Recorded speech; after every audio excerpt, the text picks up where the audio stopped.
Thomas Jefferson was born in Virginia, obviously. Virginia. His father, Peter Jefferson. His mother was Martha Randolph. He grew up in the Piedmont area of Virginia. His father had a 1,000-acre tract of land that they had surveyed. And so he was part of that farmer class of established families of Tidewater, Virginia. He married Martha Skelton. This is her second marriage. She died young. She died at 34 years old. I remember the story coming down the lines that totally devoted to her, and I think that really affected him a lot when she died. There were stories of him where he would ride his horse out into the woods and things and just wail with misery and pain of the loss of his wife. It really just devastated him and affected him in a terrible way. He never remarried, but they had 6 kids, I believe, and then the oldest, Martha, they call her Patsy. She was the only one who lived to adulthood. All his other children passed away at young ages. Only reached maturity and actually got married. His education, involved from there. His education at William & Mary, private school, a small private school tutor. He went to William & Mary and served there. He studied under a man named Dr. William Small, who taught him a lot about law and these kinds of things. He credited this man with really teaching him a lot about law and reason and logic and politics.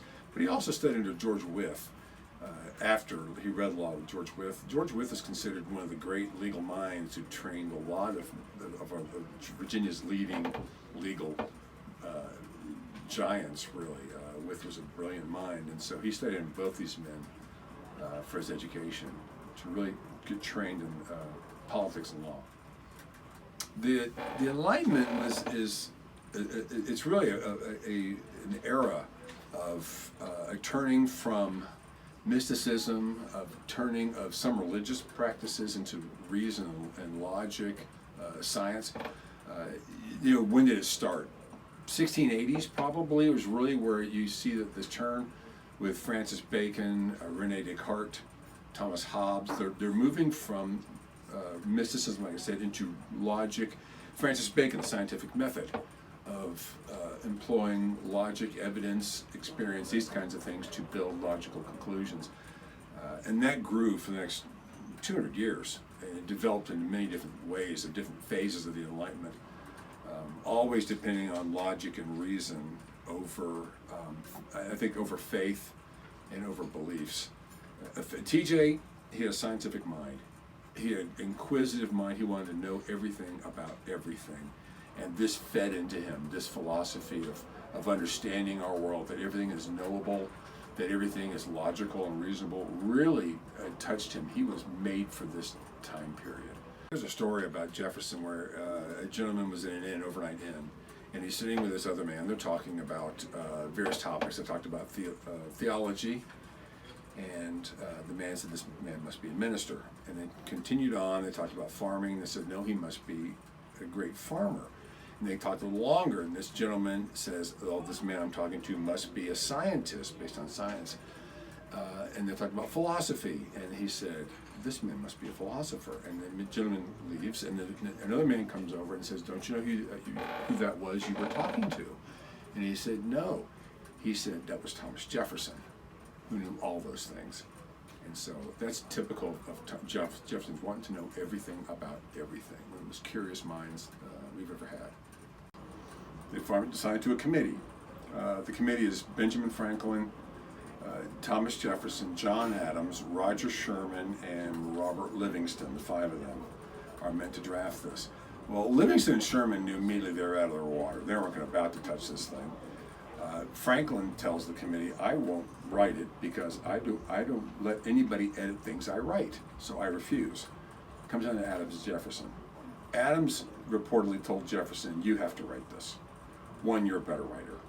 And everybody knew that from his pamphlet, Summary View of the Rights of British Americans. Everybody knew he could write. So Adams says, you have to write this. You're a better writer. He says, you're a Virginian. It's got to come out of Virginia. And he said, Adams said, I am obnoxious, and people don't like me, and they won't take what I give, so you have got to write this. And so he does, not thinking this was a big deal. And at the time, it's just a declaration. We're leaving. Everybody knew this was coming. So what happens is, over the years, the Declaration turns into this sacred parchment, this almost holy writ for America. It's one of our founding religious documents, you want to call it that. And it grows in stature. TJ, of course, writing it, grows in stature with it. He's the author of the Declaration of Independence. And he creates these mythical proportions of this document. Well, Adams, being pugnacious, obnoxious, combative, thin-skinned, he can't stand it because he's very jealous of this. And here he is, he assigns it essentially to Thomas Jefferson to write. And Jefferson's whole life, his career, his presidential time period is all founded upon being the author of the Declaration of Independence. And of course he beats Adams in the 1800 election. That doesn't help. And so Adams just can't stand it. He really downplays it and tries to reduce this image. Of course, it's way too late for that. This is a sacred schooling for Americans. And so Adams can't get over it. And that's one of the causes of the rift between the two of them from 1800 until about 1812, where they don't speak to each other. That's part of it. He's beaten Adams in the late 1800 election, 2 successful terms, the Lewis and Clark expedition, the Great Northwest that he purchases, the Louisiana Purchase. All these things combined with the Declaration just sour the relationship. It's Jefferson's home. A lot of people, historians, say this is a reflection of Jefferson himself. He's continually changing. He's tearing down and building Monticello over and over and over again. He can never let it be set. It is filled with research experiments, science experiments, the artifacts from Lewis and Clark. He loves these things, his knowledge, his wisdom. He brings it in here. This becomes really his temple that he loves so much, is Monticello. That's his it's not just his home, it defines who he is, really. The home, and it's considered a World Heritage Site now. It's a gorgeous place to visit. It reflects his restless mind, like I said. It also reflects the contradictions, the slavery. Jefferson wants to be loved by everybody, does not like confrontation, did not like confrontation, did not like the difficult parts of life. Wanted to be loved by everybody and wanted everything easy and elegant and perfect and beautiful. And so that is not, it's very unrealistic. It's beyond idealistic to dilute it. But he's using his slaves to do this. They're rebuilding Monticello. They're keeping him in fine wines. They're keeping him in all of his food. They run the plantation. He does not like to be around them as much. He has his house slaves. They're the Hemings family. They're all well dressed. They're clean. They're beautiful. He wants this elegant life free of trouble. So that's what Monticello is for him. But he doesn't want to see just a slave. His slaves were sold. His slaves were beaten. They were treated badly, but he had overseers to do it. He didn't want to get that messier side of it. So he really compartmentalized his life. This is my good life. This is my beautiful life of fine wines and good food, friends over discussions, experiments, scientific experiments. Everybody loves me. It's wonderful. It's a perfect world. But outside the walls of the Monticello, into the fields, into the nail forges, all the coopers, all the things going around him, was all this brutal hard work carried on by slaves that he didn't have to see and didn't have to deal with. So he really put it out of his mind and tried to just keep his life focused on the benefits to him, of course, of slavery. Sally Hemings was one of the slaves, his wife, Martha's half-sister. Her father had slept with a slave. One of the children produced from this was Sally Hemings. So she worked on the plantation. She was one of the slaves. She was described, there's no images of her left. Nobody knows what she really looked like. But she was described as incredibly beautiful. She served Martha Jefferson. Thomas is Jefferson's wife. Wife passed away. She remained in the house. She traveled extensively with Jefferson to France when he took his daughter. They had a relationship over a number of years. They produced probably 6 children. The Hemings side of the story says that when they went to Paris, she becomes free. France has no slavery. She's a free woman. She stays with Thomas Jefferson, though. The story comes on Heming's side is that she made an agreement that she would go back to Virginia with him and stay if he would free any children produced by their relationship.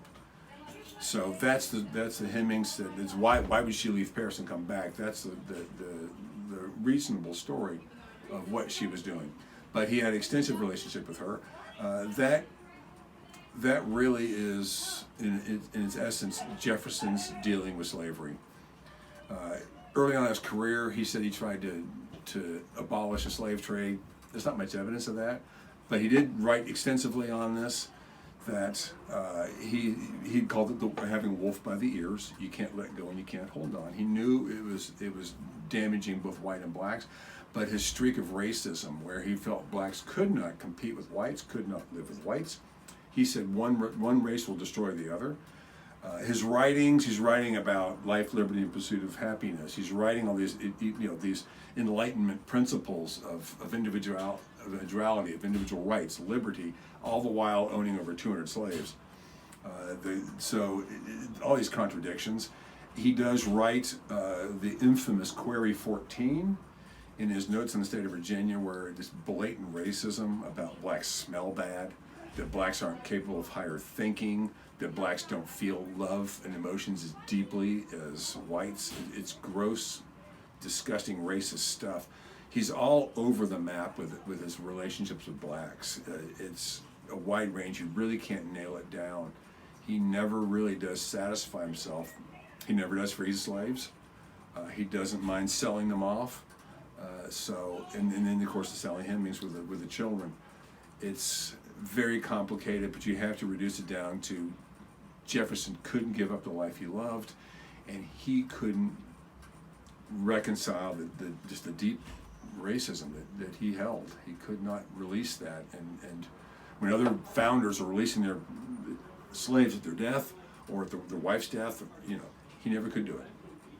Well, he died at home in his bed. He had been ill for some days, whether it was an illness like a flu or pneumonia, I can't recall, but he died in sleep in his own bed. The story there is remarkable, that he dies, of course, on July 4th, 1826, 50 years after the Declaration was signed. So that in itself, the Declaration is his great document. 50 years on its anniversary, he passes away. So that in itself makes it, adds to the aura of the whole thing. Also, John Adams dies the same day. They both die on July 4th, 1826.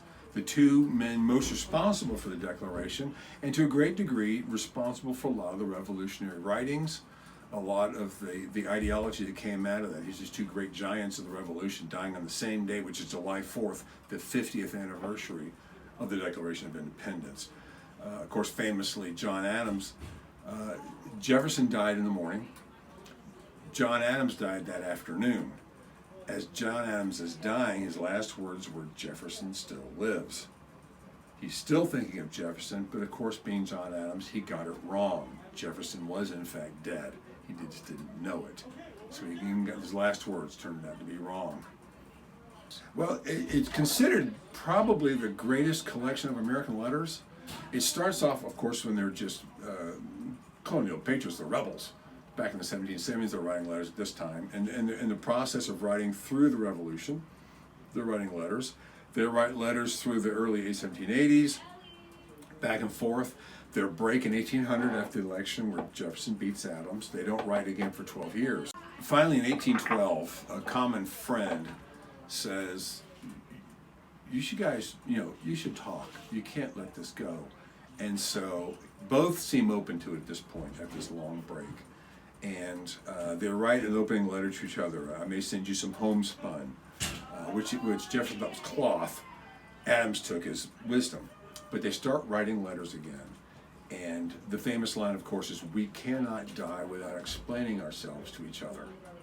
And they start this body of letters for 14 years writing, and it's wide-ranging, it's brilliant. It covers theology, philosophy, patriotism, sovereignty, politics, the revolution, the direction of the country, all kinds of concepts that make this great body as two intellectual giants writing to each other, explaining themselves over a 14-year period, and creating this body of wisdom from the founders that is unrivaled by anything else. I think that this is by far our greatest collection of what did the revolution mean, and what did it mean to be American, and what course was the country to take. It was a brilliant collection.